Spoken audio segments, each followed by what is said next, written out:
I have sustained a continual bombardment and cannonade for 24 hours and have not lost a man. The enemy has demanded a surrender at discretion. Otherwise, the garrison are to be put to the sword if the fort is taken. I have answered the demand with a cannon shot, and our flag still waves proudly on the walls. I shall never surrender or retreat.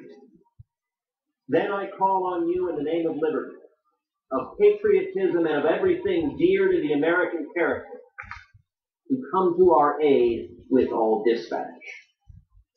If this call is neglected, I am determined to sustain myself as long as possible and die like a soldier who never forgets what is due to his own honor and that of his country.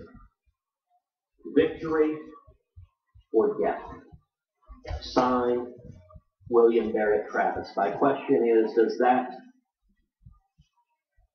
glorious letter give you encouragement and sustenance on this 177th anniversary of the Alamo?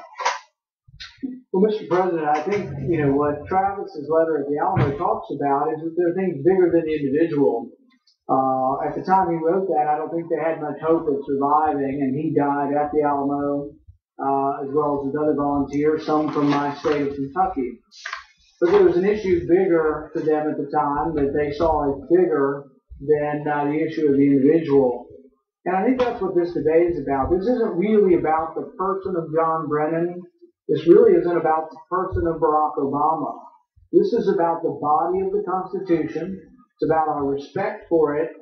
And it's about whether or not we will hold these principles so dear and we will hold these principles so high that we're willing to try to join the debate, to try to get both sides to talk about this, and to try to admit, because we don't want people to be killed who are innocent in America.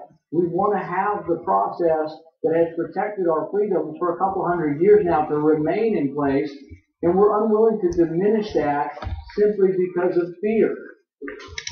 FDR said, it's